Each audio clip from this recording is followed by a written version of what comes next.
Donc, bonjour à tous. Donc, encore une fois, merci à la SPOI de m'avoir invité en tant qu'orateur. Donc, je vais vous traiter effectivement les interactions cœur-poumon au cours du syndrome d'apnée du sommeil. Et donc, dans l'ordre, je vais vous parler du risque cardiovasculaire. Je vais vous parler de quelques des études rapportées sur le lien cardiovasculaire et syndrome d'apnée du sommeil. Et puis, en fin de présentation, je vous rapporterai des données personnelles sur l'impact sur le cœur droit, puisqu'il y avait moins de données dans la littérature. Donc, sur cette diapositive, mes conflits d'intérêts. Donc, alors pour déjà première donnée, mais qui est pas si, qui est connue depuis, qui est mieux connue, mieux identifiée depuis moins de 10 ans, c'est la prévalence du syndrome d'apnée du sommeil dans les maladies cardiovasculaires. Vous voyez, donc on a l'hypertension artérielle, les cardiopathies, l'insuffisance cardiaque, les AVC et l'hypertension réfractaire. Et dans ces pathologies cardiovasculaires, la prévalence du syndrome d'apnée du sommeil peut varier de 40 à plus de 80%. Le syndrome d'apnée du sommeil est un facteur de risque cardiovasculaire indépendant. Donc ça a été rapporté en 1999 dans l'ERJ. Et vous voyez que le syndrome d'apnée du sommeil en soi va multiplier par 3 le risque de maladie cardiovasculaire, en plus des autres facteurs de risque qui étaient déjà bien connus, comme le tabagisme, le diabète, l'hypertension artérielle ou les dyslipidémies. Et sur cette diapositive, donc ça c'est des données apparues dans le New England en 2000. Donc je trouve que c'est pas si ancien que ça comme données de la littérature. C'est que le risque relatif d'hypertension artérielle va augmenter avec la sévérité de l'apnée du sommeil. Lorsque l'index d'apnée du sommeil est supérieur à 15, vous voyez, vous avez un risque relatif qui va approcher 5. Et toujours aux alentours des années 2000, il a été démontré la différence entre la pression artérielle systolique et diastolique chez des sujets normaux. Donc là, les sujets contrôle, c'est les triangles pleins, et les patients apnéiques, c'est les points ronds pleins. En haut, c'est la pression artérielle systolique, et en bas, c'est la pression artérielle diastolique. En abscisse, vous avez le temps, et donc là, on est en journée. Donc là, il est aux alentours de 22 heures, et ensuite la nuit. Donc ce qu'on peut lire dans cette diapositive, c'est que d'abord, la pression artérielle systolique et diastolique, elle est plus élevée en journée chez des patients qui sont apnéiques, et que la pression artérielle diastolique reste beaucoup plus élevée la nuit chez des patients apnéiques par rapport à des sujets contrôle. Et la baisse physiologique de la pression artérielle diastolique qu'on observe chez les sujets sains donc n'existe plus chez ces patients apnéiques, avec un risque d'autant plus important que le syndrome d'apnée du sommeil est sévère. Quand on regarde cette hypertension artérielle des patients apnéiques, on peut aussi constater que il s'agit d'hypertension artérielle qui sont réfractaires. Et d'ailleurs, c'est pour ça aussi que en plus du fait que l'hypertension artérielle est un facteur de risque indépendant, donc c'est aussi pour ça que nos amis cardiologues s'y intéressent de plus en plus à l'apnée du sommeil, parce que quand ils ont leurs patients hypertendus, eh bien quand l'hypertension artérielle est réfractaire, souvent c'est parce que tout n'est pas traité, et donc de ne pas traiter un syndrome d'apnée du sommeil associé à cette hypertension artérielle peut expliquer le caractère réfractaire de l'hypertension. Et donc sur cette diapositive, donc on peut lire que pour des IAH très élevés, donc ici supérieurs à 40, vous voyez que le pourcentage d'hypertension artérielle contrôlée, il va diminuer avec la sévérité du syndrome d'apnée du sommeil, et donc il y a 80% de SAS dans l'hypertension artérielle dite réfractaire, c'est-à-dire déjà traitée par trithérapie médicamenteuse. Concernant le risque de morbimortalité cardiovasculaire, donc vous voyez pas très bien le diagramme du haut, en fait, c'est la mortalité cumulée, enfin la morbimortalité associée au risque cardiovasculaire chez des sujets contrôle, chez des sujets qui ont un syndrome d'apnée du sommeil modéré à sévère. Et donc là, il faut regarder la courbe rouge, et donc on peut constater que cette morbidité cardiovasculaire avec ou sans décès, elle est d'autant plus élevée que le syndrome d'apnée du sommeil est sévère. Et donc ça, c'était des données qui ont été rapportées dans le Lancet en 2005. Et alors quand on traite ce syndrome d'apnée du sommeil, d'abord le premier effet sur la pression artérielle systolique. Donc dans les études les plus intéressantes qui ont démontré le bénéfice de la PPC sur le traitement de l'hypertension artérielle. D'abord, il y a un travail dans le Lancet et un travail en 2007 dans Archives of Internal Medicine qui ont montré à eux deux que la PPC pouvait induire une réduction de la pression artérielle pulmonaire moyenne sur 24 heures avec une réduction d'environ 2 mm de mercure de la pression artérielle moyenne. Et concernant le bénéfice sur la dysfonction cardiaque gauche, donc des patients qui avaient une fraction d'éjection ventriculaire gauche, donc là sur le diagramme on voit pas très bien, mais donc là c'était des patients qui étaient insuffisants cardiaques avec comme définition d'insuffisance cardiaque une fraction d'éjection de base inférieure à 45%, et donc ces patients insuffisants cardiaques ont été confirmés syndrome d'apnée du sommeil à l'issue d'une polygraphie ventilatoire, et donc il y a eu un groupe de patients traités par PPC et un groupe de patients non traités, et donc les auteurs avaient constaté que la survie était plus péjorative chez les patients insuffisants cardiaques, fraction d'éjection inférieure à 45% lorsqu'ils n'avaient pas de traitement par PPC. Et donc première information, c'est que chez les insuffisants cardiaques, il y a une amélioration. Donc chez des patients apnéiques insuffisants cardiaques, il y a une amélioration il y a une amélioration sous traitement par PPC, et que la PPC elle-même, dans un autre travail de 2003, va améliorer la fraction d'éjection du ventricule gauche. Donc on a parlé de pression artérielle systémique, d'insuffisance cardiaque avec le bénéfice sur la fraction d'éjection. Autre bénéfice de la PPC lorsqu'elle est appliquée chez des patients donc apnéiques avec comorbidité, c'est le bénéfice sur la mortalité chez des patients insuffisants coronariens qui ont été dilatés. Donc PCI, c'est les patients qui ont eu une angioplastie. Donc ici, c'est des patients qui étaient, ils sont partis d'à peu près 20 000 patients. Ils ont eu une angioplastie. Ensuite, il y avait une suspicion de syndrome d'apnée du sommeil qui a été confirmée par PPC. Il y a environ plus de 100 patients dans chacun des groupes. Et donc, ce qu'on peut lire sur cette diapositive, c'est que la mortalité, vous voyez ici, c'est en abscisse, c'est la durée du traitement par PPC. En ordonnée, c'est la mortalité cumulée. En pointillé, c'est les patients qui sont pas traités, et en très plein, c'est les patients traités. Donc la mortalité, elle est significativement moindre chez des patients apnéiques traités par PPC et qui sont en plus dilatés. C'est-à-dire que même donc il y a le risque d'insuffisance coronarienne, et donc ça ne suffit pas de dilater seulement pour améliorer le pronostic de ces patients. Et donc il faut vraiment bien traiter un syndrome d'apnée du sommeil préexistant pour améliorer le pronostic lié à l'insuffisance coronarienne. Donc quand on voit toutes ces données, du coup, on comprend bien pourquoi nos amis cardiologues s'intéressent au syndrome d'apnée du sommeil, à la polygraphie ventilatoire, et c'est vrai que c'est pas forcément quelque chose de péjoratif de leur part. Next slide. Donc maintenant, si on regarde les mécanismes, alors pourquoi est-ce qu'il y a une dysfonction cardiaque dans l'apnée du sommeil? Alors les mécanismes en fait sont décrits en plusieurs étapes. D'abord, le syndrome d'apnée du sommeil va entraîner une hypoxémie. Il peut entraîner une hypercapnie. Avec les événements respiratoires nocturnes, il y a des variations de pression intrathoracique et la fragmentation de sommeil en lien avec le syndrome d'apnée du sommeil. Donc tous ces paramètres vont avoir un retentissement, et donc les plus importants à retenir, c'est la dysfonction endothéliale. Il y a aussi une activation du système sympathique, et donc la dysfonction endothéliale et l'activation du système sympathique va entraîner l'hypertension, le problème d'arythmie, les problèmes d'ischémie et l'ensemble des problèmes coronariens avec les troubles du rythme. Donc celle-ci, Donc, alors ça, c'était des études plutôt fondamentales qui avaient démontré l'existence d'une inflammation systémique et locale dans le syndrome d'apnée du sommeil, avec une surproduction d'IL-8. Donc ça, c'était dans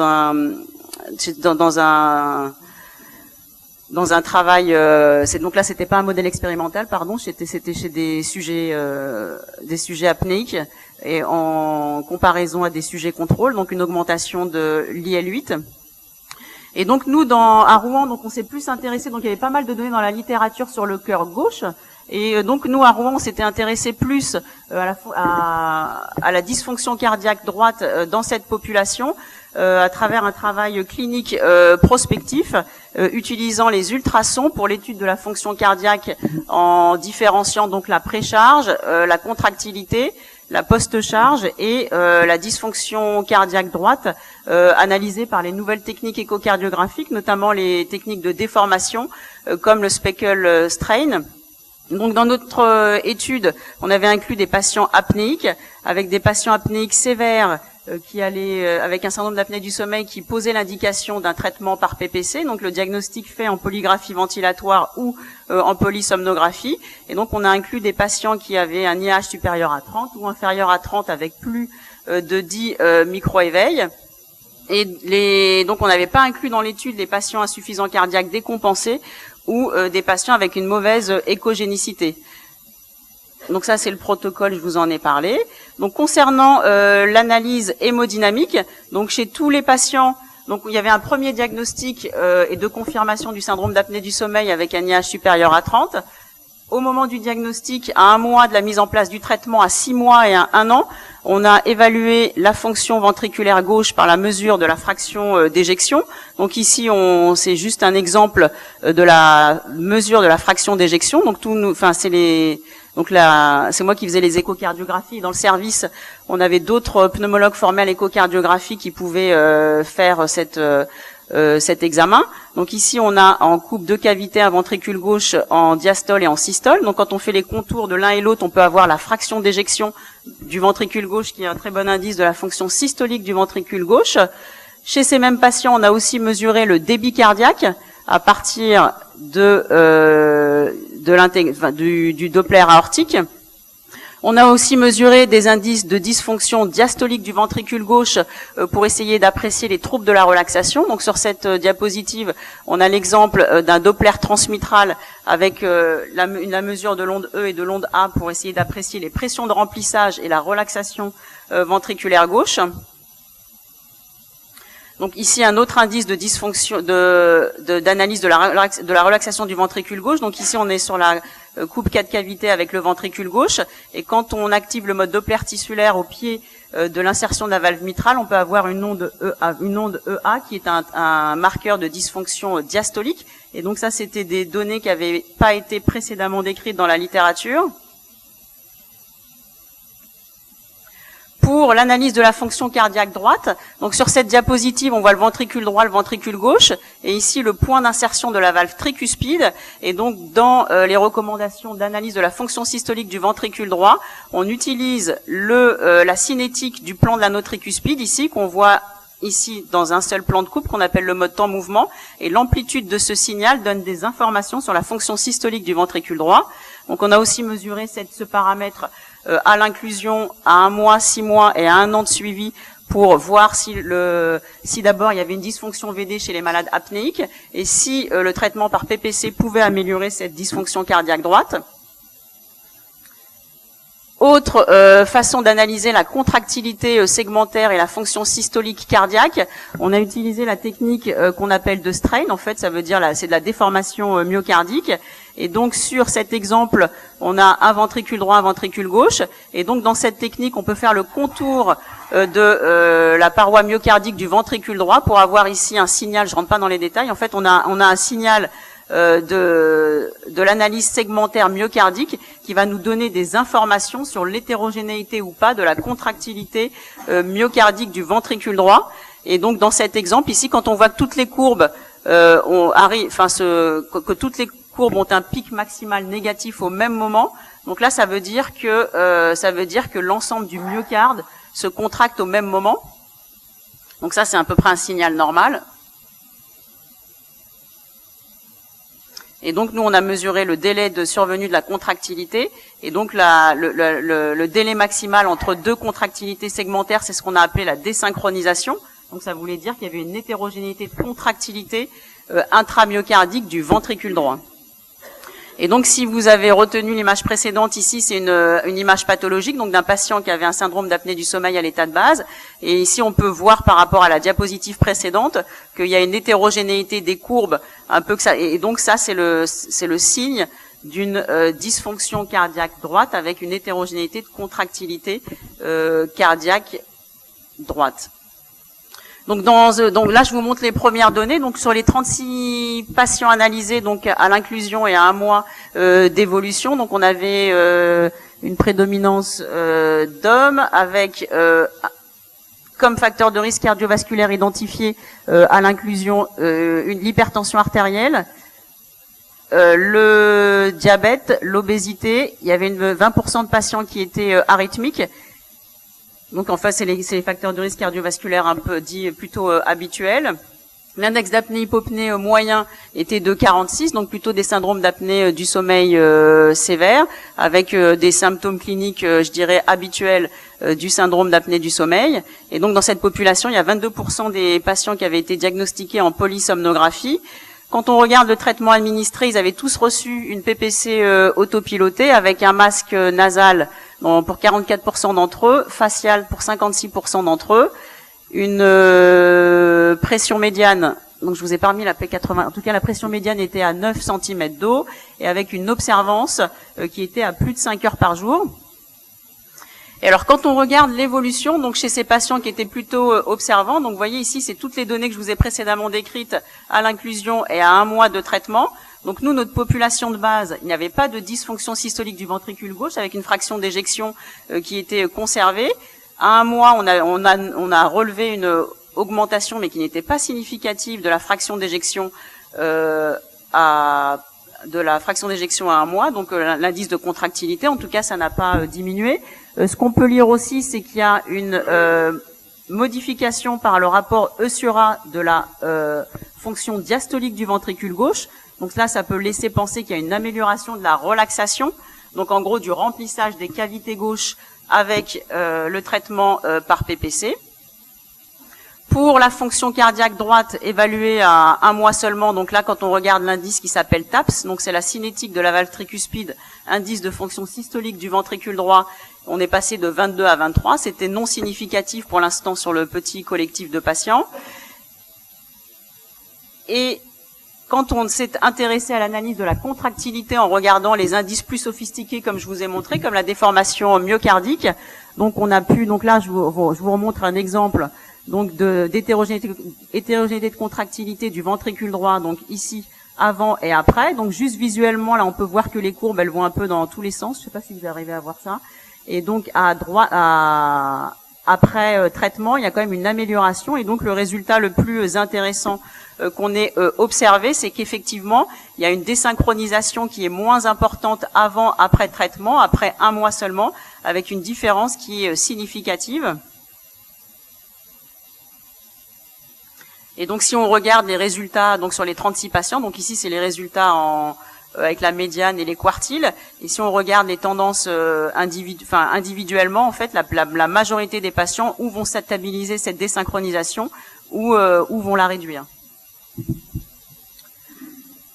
Pour la fonction diastolique, donc on a le rapport. Donc quand on s'intéresse au flux sanguin à travers la valve mitrale pendant le remplissage du cœur gauche, en fait c'est un indice de la fonction diastolique, et donc c'est un indice de la relaxation, c'est-à-dire c'est la capacité du ventricule gauche à bien recevoir le volume après la contraction.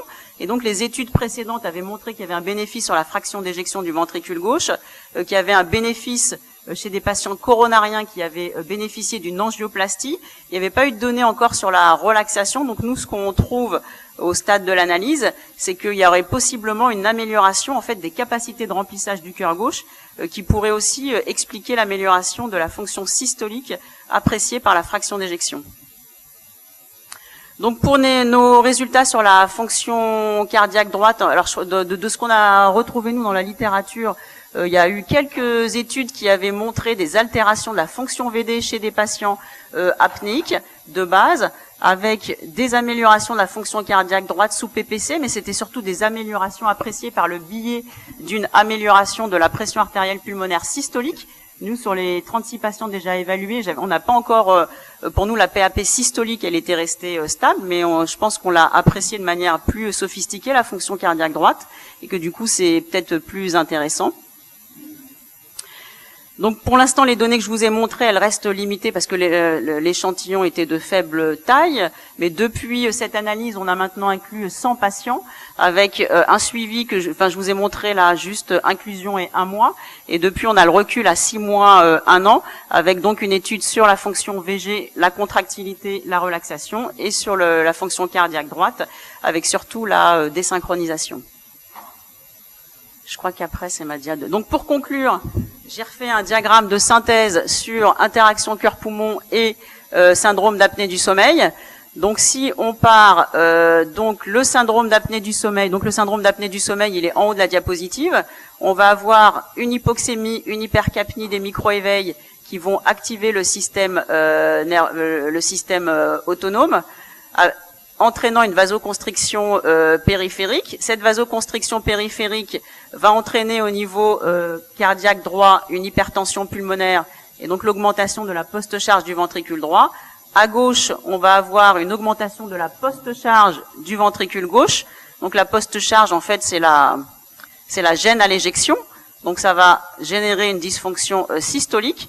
Et ces mêmes paramètres vont être responsables de l'hypertension artérielle, qui elle-même va donner l'hypertrophie ventriculaire gauche et après aggraver la dysfonction VG. Ensuite, il y a, par le syndrome d'apnée du sommeil, une augmentation des pressions intrathoraciques. Donc ces pressions intrathoraciques, elles se répercutent sur les cavités droite et gauche. Donc on a ça qu'on appelle la pression transmurale VD-VG qui va augmenter. Cette augmentation de la pression transmurale, elle va plutôt altérer la fonction diastolique du ventricule gauche, donc le remplissage. Et comme le VG se remplit moins, il va moins éjecter. Donc après, on revient à la dysfonction systolique, même s'il y a une dysfonction diastolique indépendante.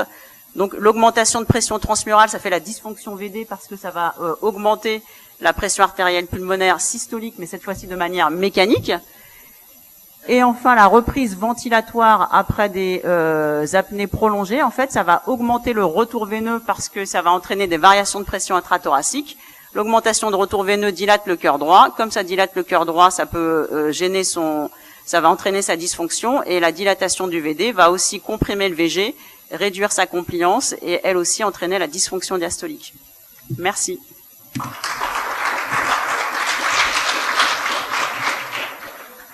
Merci beaucoup, Bouchra, c'était tout à fait clair et cette synthèse, je crois, va être retenue par tous parce que c'est vrai que ça fait beaucoup d'infos d'un seul coup. Ah oui, oui. Ouais. Parce que cette boucle, on la vit tous les jours et on voit bien que la pompe est au milieu et les interactions des pressions intrathoraciques avec les pressions du cœur sont fondamentales. Je pense qu'il y a beaucoup de questions. Il y a des spécialistes, là, je vois Lionel qui est en train de préparer sa question sur ces interactions. Quelle est votre relation avec les cardiologues, justement? Parce que ça, tu l'as évoqué. Et comment ça se passe? Tu leur fais de l'échographie. Comment ça se passe dans ta structure? Parce qu'ils n'aiment pas trop qu'on y touche.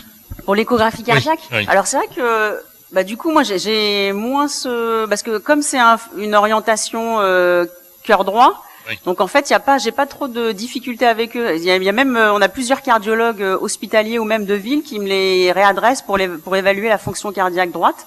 Et comme aussi les patients qu'on a, donc là c'est des patients apnéiques un peu plus simples à gérer je dirais, mais pour des patients par exemple BPCO, emphysémateux, très oxygénodépendants, ils sont même plutôt contents de nous les réorienter pour l'échographie cardiaque. Très bien. Donc en général, en tout cas nous dans notre filière de soins, on n'a pas de compétition avec les cardiologues pour pour la réalisation de l'échocardio. Et non plus pour les polygraphies pour le problème d'apnée du sommeil. Bien. Mais après, c'est vrai que quand on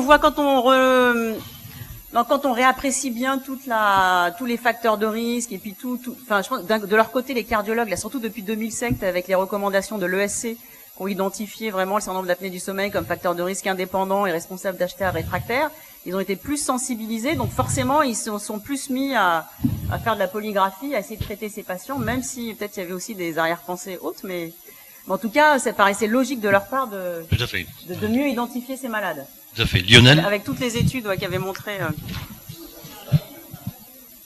J'ai trouvé ma question. Est-ce que vous conseilleriez aux jeunes pneumologues en formation d'apprendre l'échographie cardiaque? Oui, donc nous, d'ailleurs, du coup, ça me permet de faire la promotion de la formation qu'on a mis en place. Donc, à la Société de pneumologie de langue française, il y a un groupe de travail qui s'appelle Interaction cœur-poumon, donc que je dirige, que j'ai mis en place et que je dirige. Et dans ce groupe de travail, justement, on propose des ateliers cœur-poumon et pour le pneumologue. Et donc, dans ces ateliers, donc il y a 3 journées de formation au cours de l'année avec des thématiques précises. Donc, par exemple, il y a fraction d'éjection, pression de remplissage, fonction diastolique pour le focus syndrome d'apnée du sommeil. Après, on fait tout ce qui est cœur pulmonaire chronique pour la PAP et tout le cœur droit. Et puis aussi, on fait un séminaire qui est effet hémodynamique de la ventilation. On refait débit cardiaque sous ventilation, etc. Donc, j'ai bien fait ma promotion, là. Non, mais c'est vrai que et du coup, nous, c'est ce qu'on essaie c'est ce qu'on va, et même, je pense que comme Chantal est là, c'est ce qu'on a même discuté, au sein du collège des enseignants, de même le rendre, fortement conseillé, peut-être pas obligatoire, mais fortement conseillé pour tous les jeunes, pour les jeunes, même peut-être même ça se discute de le rendre obligatoire pour les internes en formation. Pour qu'ils aient un module, et comme on fait de plus en plus d'ultrasons en pneumologie, et ben, on fera l'écho thoracique, et comme nous tous, on aura des appareils d'écho dans les services, et ben on pourra commencer à évaluer nos propres patients. Voilà, ça veut pas dire qu'on est en compétition avec les cardiologues, mais je pense que ça va être comme dans le milieu de la réanimation il y a 10 ans. Les réanimateurs, il y a 10 ans, ils avaient du mal à amener l'écho. Et au bout de 10 ans, en fait, ils sont bien identifiés comme faisant de l'écho cardio très spécifique, qui ne soit pas du recrutement des cardiologues, avec un recrutement de patients très spécifique à la pneumologie. Vous voyez les interactions entre les deux spécialités. Il y a des gens qui font de l'échographie thoracique déjà. Ça commence à se divulguer. Enfin, je pense que tous les internes maintenant sont formés. C'est obligatoire. Là, c'est dans les recommandations. Ça fait partie de la formation maintenant. Ouais. Hein, voilà. Est-ce que vous avez d'autres commentaires, d'autres questions sur ces interactions cœur-poumon? On va te remercier beaucoup. Bouchra.